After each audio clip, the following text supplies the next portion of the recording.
اب آ جائیے، اس کے بعد ایک اہم ترین واجب ہے کہ اس کے بعد ہمیں رکوع میں جانا ہے، لیکن رکوع میں جانے سے پہلے ایک اہم ترین واجب ہے جسے قیام متصل برکوع کہا جاتا ہے. یعنی ایک ایسا قیام ہے جو کہ واجب ہے، کیونکہ نماز میں جو واجب قیام ہے اس کی دو اقسام ہیں. ایک کو کہتے ہیں ایسا قیام جو کہ رکنی ہے، اور ایک ایسا قیام ہے جو کہ غیر رکنی ہے. یہ تو آپ میں سے اکثر زیادہ تر پڑھ بھی چکی ہیں، اس وجہ سے اس میں زیادہ تفصیل میں تو نہیں جانا ہے. جو قیام رکنی ہے، جو قیام واجب رکنی ہے، وہ چاہے عمدن ہو یا سہون آپ سے چھوٹ جائے، آپ کی نماز باطل ہو جاتی. جیسے اکثر علماء سوائے آغا سیستانی کے، اس میں ایک مسئلے میں انہوں نے اختلاف کیا ہے، وہ کہتے ہیں تکبیرۃ الاحرام کہتے وقت کا قیام یہ واجب رکنی ہے. اکثر علماء ایک چیز کا اس میں اضافہ ہو، جیسے اگر اس کو جان بوجھ کر اگر ترک کر دیں، تکبیرۃ الاحرام کے وقت قیام میں نہیں تھے، تو اگر جان بوجھ کے چاہے بھولے سے نماز باطل ہو جاتی، سوائے آغا سیستانی کے جو کہتے ہیں اگر بھولے سے ایسا ہو جائے یا استقرار نہیں تھا یا مثلا جسم ہل رہا تھا اس موقع پر، بھولے سے ایسا ہو جائے تو نماز ٹھیک رہتی ہے. لیکن اکثر علماء کا یہ ہے کہ نہیں، اس موقع پر بھولے سے بھی اگر ایسا ہو جائے تو نماز باطل. اچھا، ایک تو یہ، اور دوسرا جو اصلاً ہے جو بیان کرنا تھا وہ قیام متصل برکوع، یہ واجب رکنی ہے. یہ بھولے سے بھی چھوٹ جائے چاہے جان بوجھ کر چھوڑیں، ہر صورت میں نماز باطل ہو جاتی. اچھا، یہ تو رکنی تھے. غیر رکنی وہ قیام ہوتا ہے، قیام واجب غیر، یہ ہے تو واجب لیکن رکن نہیں. یعنی اگر بھولے سے آپ سے چھوٹ جائے تو آپ کی نماز صحیح رہتی، ہاں جان بوجھ کے نہیں چھوڑ سکتے. مثلا جس وقت قرات سورہ آپ کر رہی اس وقت کا قیام،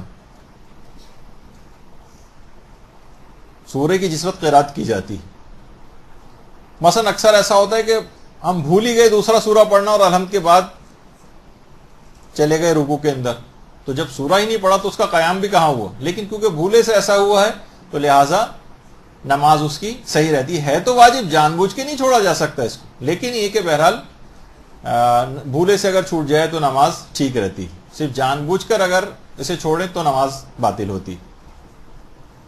اور اسی طرح سے رکوع کے بعد کا قیام، جب رکوع سے اٹھ کر سیدھے کھڑے ہوتے ہیں، لوگ اکثر اس کو قیام متصل برکوع سمجھتے ہیں. یہ نہیں ہے. قیام متصل برکوع ہمیشہ رکوع میں جانے سے پہلے والا قیام ہوتا ہے. رکوع کے بعد والا قیام بھی واجب ہے لیکن وہ قیام غیر رکنی، اگر بھولے سے چھوٹ جائے تو نماز صحیح رہتی. تو تکبیرۃ الاحرام کہتے وقت استقرار بہت ضروری ہے، اور بالکل اسٹل ہو کر تکبیرۃ الاحرام کہنی چاہیے، جسم حالت حرکت میں نہیں. اکثر ہم نے دیکھا ہے کہ مساجد میں لوگ بھاگتے ہوئے آتے ہیں اور اس وقت جسم حالت حرکت میں ہوتا ہے اور تکبیرۃ الاحرام کہہ دیتے ہیں. یہ غلطی ہے، اس کو صحیح ہونا چاہیے. اور اسی طرح سے جماعت کی پہلی رکعت کو لینے کے لیے بھی لوگ اسی طرح سے آ کر رکوع میں شامل ہوتے ہیں اور اللہ اکبر، جسم بھی حالت حرکت میں ہے اور نہ قیام متصل و رکوع سے پہلے ہوتا ہے لوگوں کا، جو اتنی زیادہ تیز رفتاری میں ہوتے ہیں اور ایک دم سے اللہ اکبر حالت حرکت میں کہتے ہوئے فوراً رکوع کے اندر اس طرح سے چلے جاتے ہیں. اگر ایسی کوئی غلطی کر رہے ہیں جس میں قیام متصل و رکوع بھی نہیں کر پا رہے ہیں اور جماعت میں شامل ہو رہے ہیں تو وہ بھی نماز باطل ہو سکتی ہے.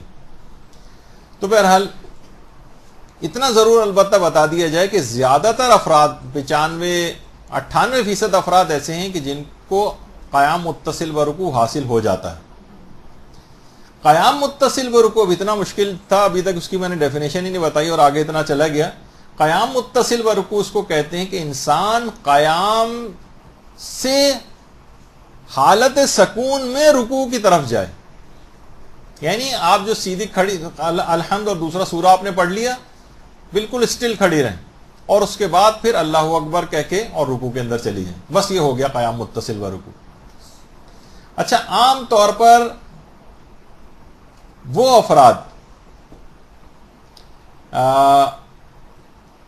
جو کہ قرات کو کرنے کے بعد حمد اور سورہ پڑھنے کے بعد جو اللہ اکبر کہہ کر رکوع میں جاتے ہیں، ان کو قیام متصل برکوع حاصل ہو ہی جاتا ہے. یعنی اتنی ہاتھ، کیونکہ دیکھیے ہاتھوں کی جو حرکت ہے، تکبیر کہتے وقت ہاتھوں کی حرکت یہ مضر نہیں ہے قیام متصل برکوع کے لیے. لوگ سوچتے ہیں عام طور پر کہ تو ہم حالت حرکت میں ہیں اور اللہ اکبر میں ہاتھوں کو ہم اٹھا رہے ہیں تو بھی تو حرکت ہو رہی ہے ہمارے جسم کو, تو یہ تو قیام متصل برکو نہیں ہوا. جو کہ نئی نئی توضیح مسائل پڑھنا شروع کرتے ہیں اکثر وہ لوگوں کو بہت کنفیوز کرتے ہیں, کہتے ہیں نہیں آپ سب کی نماز باطل ہو رہی ہے, قیام متصل برکو نہیں کر پا رہے ہیں. یہ آپ نے حالت حرکت میں جو ہے ہاتھوں کو اٹھاتے وقت جو ہے وہ اللہ اکبر کہا تھا اور اس کے بعد رکوع میں چلے گئے تھے. تو اللہ اکبر کیونکہ 2 سیکنڈ تو لگتے ہیں اللہ اکبر کہنے میں ہاتھوں کو اٹھا کر, ہاتھوں کی حرکت سے فرق نہیں پڑتا ہے. مثلا اس طرح سے ہاتھوں کو آدمی اٹھا کے, تو اس میں خود بخود قیام متصل برکوع, جبکہ جسم حرکت نہ کر رہا ہو, صرف ہاتھوں کو حرکت ہو رہی ہو, اس کو حاصل ہو جاتا ہے. عام طور پر آپ دیکھتی ہیں کہ جس طرح سے لوگ اللہ اکبر کہتے ہیں اس کے بعد رکوع میں اسی حالت میں اللہ اکبر جبکہ ہاتھ ابھی نیچے لائے بھی نہیں ہوتے اور رکوع کے اندر چلے جاتے ہیں, اس سے بھی کوئی فرق نہیں پڑتا اور قیام متصل برکوع اس دوران حاصل ہو جاتا ہے. یا دوسری رکعت میں جو افراد جو کہ قنوت وغیرہ پڑھتے ہیں, الحمد کے بعد دوسرا سورہ ختم کیا اور اس کے بعد قنوت پڑھ رہے ہیں, تو اتنی دیر میں تو جسم ساکن ہے ہی, ہاتھوں کی حرکت سے تو فرق پڑتا نہیں, تو ان کو خود بخود قیام متصل برکوع حاصل ہو جاتا ہے, اور وہ بغیر ہاتھوں کو نیچے کرتے ہوئے ڈائریکٹ اگر رکوع کے اندر بھی چلے جائیں تو قیام متصل برکوع ان کو حاصل رہتا ہے. کیونکہ قنوت کے دوران سورہ کو ختم کرنے کے بعد خود بخود اتنا پیریڈ گزر جاتا ہے کہ جس میں ان کے جسم سکون کی حالت میں ہو, تو وہ سمجھیں گے قیام متصل برکوع اس کو حاصل ہو گیا. یہ تھوڑا سا ڈیفیکلٹ ہوتا ہے لوگوں کو سمجھنا, اور لوگ بہت کنفیوز ہوتے ہیں اس میں کہ یہ قیام متصل برکوع کیا ہے, یہ تو ہم سے ہو نہیں پا رہا ہے. میں نے کہا کہ 96, 95, 97% افراد عام طور پر جن کو پتہ بھی نہیں ہوتا ان کو بھی قیام متصل برکوع حاصل ہوتا ہے. جب یہ مسئلہ ہے کہ اگر کسی شخص کو قیام متصل برکوع کا نام بھی پتہ نہ ہو یا مسئلہ بھی معلوم نہ ہو, لیکن قیام متصل برکوع سننے کے بعد اسے خود بخود حاصل رہا ہو کہ حالت حرکت سے رکوع کے اندر نہ جائے, تھوڑی دیر کو اسٹل رہے, نہیں ہے تو قیام متصل برکوع اس کو حاصل. تو کسی کو پتہ نہ بھی ہو اس نام کا اور وہ قیام اس کو حاصل رہا, اس کی نمازیں ساری پچھلی صحیح ہیں اور اسے کوئی وسوسہ کرنے کی ضرورت نہیں. لوگ پوچھتے ہیں کہ قیام متصل برکوع یہ تو جو واجب رکن ہی کی, تو کیا اس کی نیت کرنی ضروری ہے کہ ہم یہ قیام متصل برکوع اس وقت کر رہے ہیں؟ نہیں, اس کی کوئی نیت بھی کرنی ضروری نہیں, بلکہ نیت ہے ہی نہیں. خود دماغ میں ہے, کوئی پوچھے کہ آپ یہ تھوڑی دیر کو اسٹل کیوں کھڑے ہوئے تھے, تو آپ کو بس پتہ ہے کہ یہ کام واجب ہے اور اس کو قیام متصل برکوع کہا جاتا ہے, بس یہ کافی ہے, اس کی کوئی الگ سے نیت وغیرہ کرنے کی بھی ضرورت نہیں.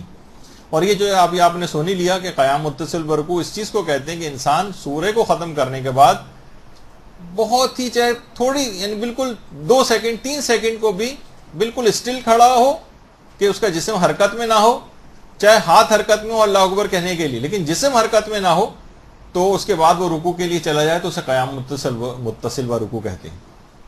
اور ہاتھوں کی معمولی حرکت یہ قیام متصل برکوع کو نقصان نہیں پہنچاتی.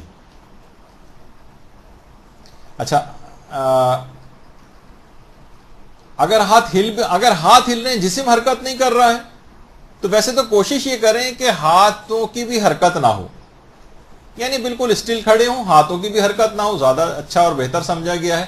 اور اس کے بعد پھر آپ رکوع میں چلی جائیں تو آپ کو قیام متصل برکوع حاصل ہو جائے گی. اچھا, بہت سے لوگ رکوع بھول کر سجدے میں چلے جاتے ہیں. یہ اکثر مساجد کے اندر بھی دیکھنے میں آتا ہے کہ قنوت کے بعد اللہ اکبر کہا اور سجدے کے اندر جو ہے چلے گئے. تو سجدے میں کی پیشانی, سجدے میں لوگوں کے ساتھ ایک غلطی کرتے ہیں کہ ابھی پیشانی ان کی سجدگاہ سے ٹکرائی نہیں ہے, اب تو اصولاً انہیں یہ کرنا چاہیے کہ پیشانی سجدگاہ سے نہیں ٹکرائی ہے تو یہ ان کو چاہیے کہ اٹھ کر سیدھے کھڑے ہوں اور اس کے بعد پھر رکوع میں جائیں. لوگ کیا کرتے ہیں کہ ارے ہم رکوع کرنا بھول گئے, تو سجدے میں جاتے جاتے ایک دم سے خیال آیا, اٹھے اور پورا سیدھا کھڑے ہوئے بغیر ڈائریکٹ رکوع میں چلے گئے. اس سے ان کو قیام متصل برکوع حاصل نہیں ہوتا اور نماز باطل ہو جاتی. یعنی قیام متصل برکوع کے معنی سیدھا کھڑے ہونا. یہ نہیں کر سکتے کہ ہم رکوع کرنا بھول گئے تھے اور ایک دم سے سجدے میں چلے گئے, یعنی سجدے میں جانا نہیں چاہیے, کیونکہ سجدے میں چلے گئے تو اس کا مطلب یہ ہے کہ آپ کا رکوع رہ گیا, تو نماز تو ایک رکن کے رہنے کی وجہ سے ویسے ہی باطل ہو جائے گی. لیکن ابھی پیشانی ٹکرائی نہیں ہے آپ کی, تو اپنے آپ کو روک لیں اور پہلے سیدھے کھڑے ہوں, پھر رکوع کریں اور اس کے بعد پھر سجدے کی طرف جائیں. برحمتك يا أرحم الراحمين وصلى الله على محمد وآله الطاهرين.